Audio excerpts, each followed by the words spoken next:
तो इधर में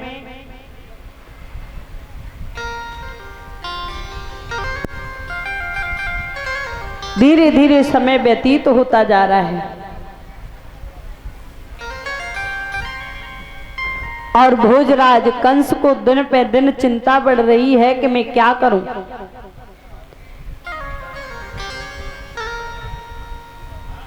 आज इस प्रकार से मेरे प्रभु जब बड़े होने लगे हैं और जब उस गोकुल में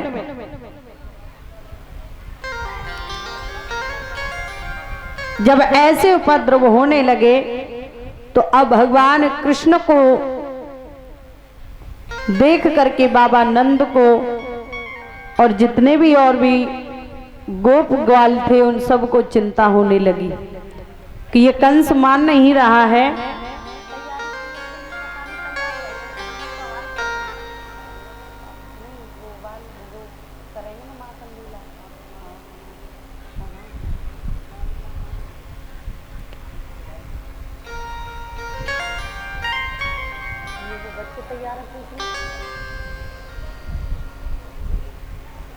याद रखना भक्तों, आज इस प्रकार से तो इन्होंने आज ग्वाल मंडल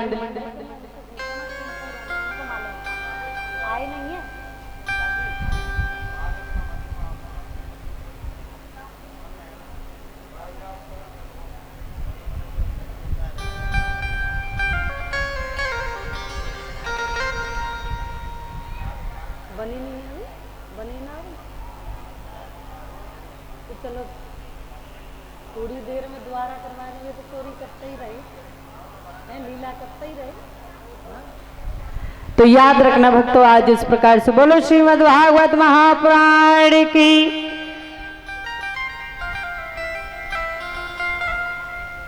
श्री सुखदेव जी समझा रहे हैं राजा परीक्षित, तो आज मेरे प्रभु जब बड़े होने लगे हैं तो इनमें सबसे बड़े हैं जिनका नाम है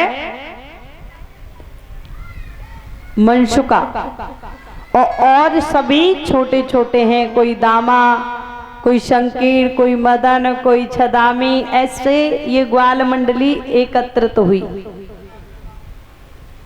और जब ग्वाल मंडली एकत्रित हुई है तो एक भगवान कृष्ण की भाभी लगती थी जिसका नाम था शीला। तो अब भगवान उसी समय पर वहां पहुंचे। उसने दही दूध माखन सब बड़े हिसाब किताब से रखा। भगवान कन्हैया ग्वाल मंडली को साथ में लेकर के गए और भाई भाभी के घर में पहुंच गए।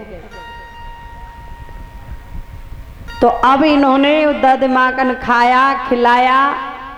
उसके बाद में ये चले आए। जब उसने देखा तो सारा माखन बिखरो पड़ो है, मटकियां दोहनियां इधर की उधर सब पड़ी हुई हैं। अब वो आंगन में देखा तो देख करके उसको गुस्सा आई, कहने लगी कि कोई और नहीं होगा, वो नंद का ही लाल होगा। आज श्री सुखदेव जी समझा रहे हैं राजा परीक्षित, तो उसी समय पर भगवान ने मैया के पास में आकर के पहले ही शिकायत कर दी और कहा कि मैया पता नहीं ये ग्वालिनी न जाने क्यों मेरे पीछे पड़ी हुई हैं। मैं कोई काम बिगाड़ता हूं तो भी और नहीं बिगाड़ता तो भी। मैया कहने लगी कि लाला हाँ तू तो बहुत भोरो है, तू तो कहू को काम बिगाड़े ना है, तू तो बहुत अच्छा हो मेरा लाला। इस प्रकार से दूसरे दिन जब फिर ये ग्वाल मंडली गई तो अब उस भाभी ने क्या किया कि जितनी भी मटकियां दोहनियां थी उन सबको छीके पर रख दिया ऊपर। तो देखिए हमारी जो बुजुर्ग माताएं वो जानती होंगी कि छीका क्या होता है।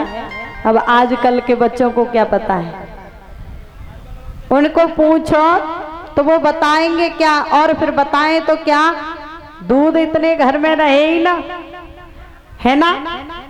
सुबह के 4 नहीं बज पाते तब तक तो दूध लेने वाले आ जाते हैं तो दूध अब रहे ही नहीं है घर में। पहले तो दूध जाते ही नहीं थे, घर में ही रहते थे सब।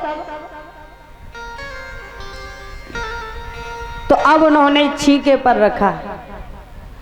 तो अब भगवान बोले क्या वो क्या करें लाला? तो मनसुखा से गई, तुम सब में बड़े हो तो तुम एक काम करो, तुम घोड़ा बन जाओ। तो मनसुखा को बनाया घोड़ा, और मनसुखा को घोड़ा बनाने के बाद में आज भगवान ऊपर चढ़ गए, और ऊपर चढ़ने के बाद भगवान ने उसमें से माखन लिया, लेकर के जितने भी ग्वाल वाले हैं उन सब को दिया, लो दारी के सब खाओ, तुम भी खाओ, तुम भी खाओ, तुम भी खाओ।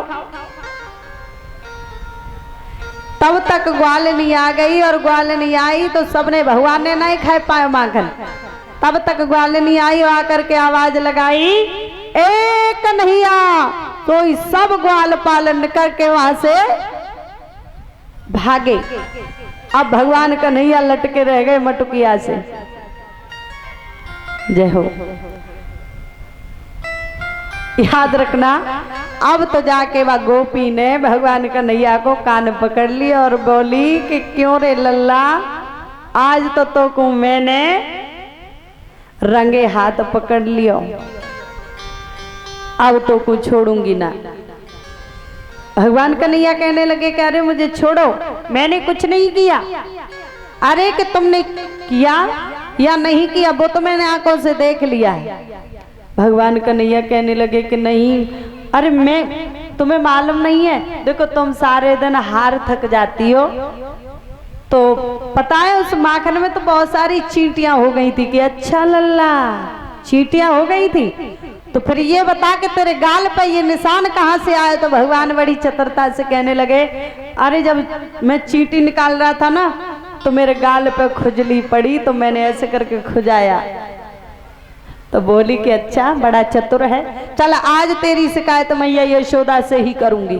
तो याद रखना, उसी समय मैया यशोदा के पास में ग्वालिनी लेकर के जैसे ही चली तो थोड़ी सी दूरी पर पहुंची, और तब तक भगवान कन्हैया कहने लगे कि तू बिल्कुल शर्म ना है कि तू ये मुंह खोल के जा रही है और दरवाजे पर बाबा नंद बैठे होंगे और तूने बिल्कुल भी घूंघट ना डाले हो। तो बोली कि हाँ ये बात तो मुझे ध्यान ही भूल गई, लेकिन याद रखना माता बहनाओ, पहली जो साड़ी पहनती, चुंदरी ओढ़ती तो वो कैसी होती कि उसमें से मुंह दिखाई नहीं देता था, और आजकल की साड़ी पहन ले, आहा क्या बात है। 2 किलोमीटर दूर से गिल्ले हो के मुंह में क्या दांत है, नाक में का पहने, कान में का पहने, है ना। जन कौन कौन सी साड़ी चली है, हमें तो नाम नहीं आते। 100 ग्राम बाई, नेट बाई, 100 ग्राम की के 50 ग्राम की,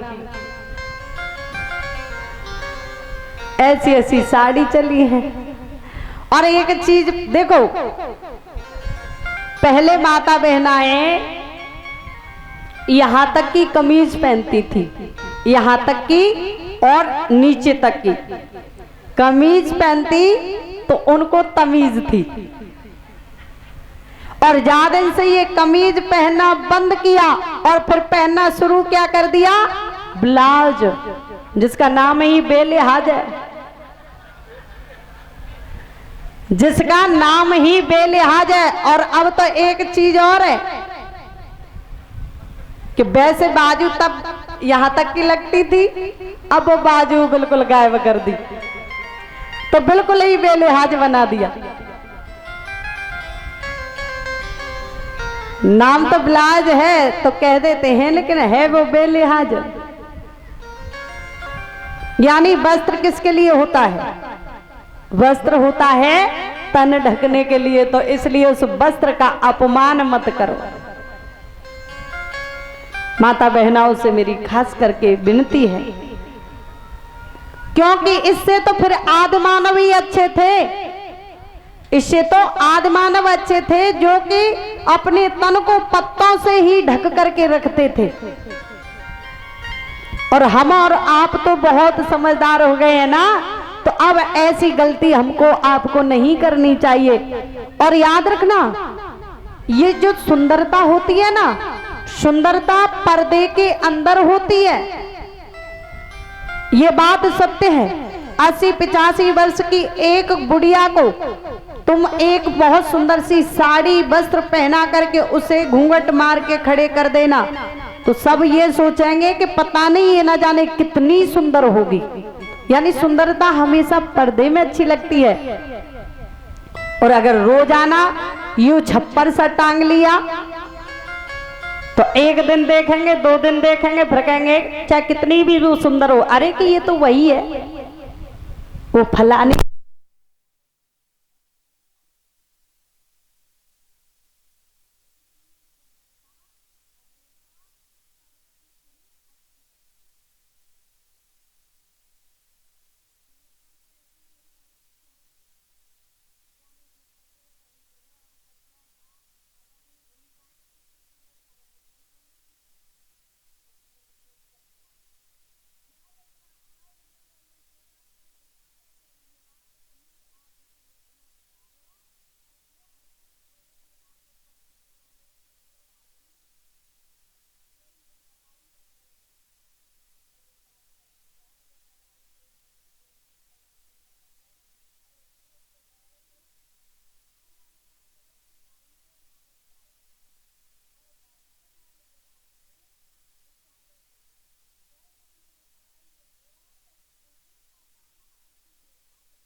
दरवाजे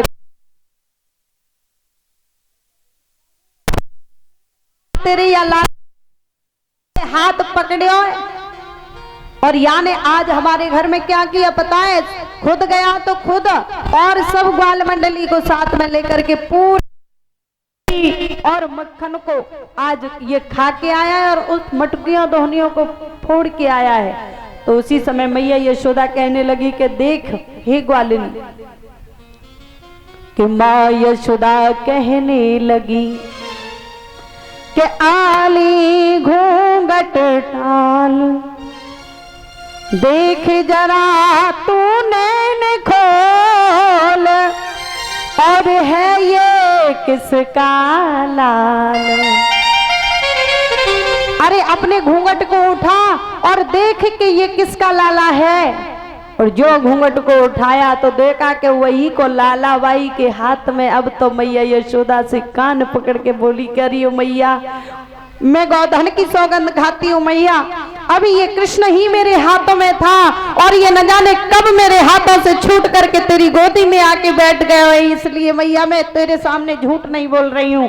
भगवान कन्हैया बैठे नीचे की तरफ नजर किए तो पूछ इनसे। मैया यशोदा ने देखा तो और ऐसे करके आंखें नीचे कर ली भगवान ने। मैया यशोदा समझ गई, लेकिन उस समय उसके सामने कुछ नहीं कहा भगवान से और कहने लगी कि अरे ग्वालिनी, मेरे यहाँ 1.25 लाख गौएं रहती हैं, 9 मन माखन रोजाना प्रतिदिन होता है, फिर मेरा लल्ला तेरे यहाँ माखन खाने क्यों जाएगा है? क्यों तुम मेरे लाला को बदनाम करने पे फ्री हो हैं? क्यों मेरे लाला को दिन पे दिन बदनाम करती जा रही हो? और बोली है मैया यशोदा कि सुनो, उन्होंने कहा कि कन्हैया मेरो बारोरी, अरे तुम्हारा माखन खाया तो और ले जाओ, लेकिन मेरे या लाला को आज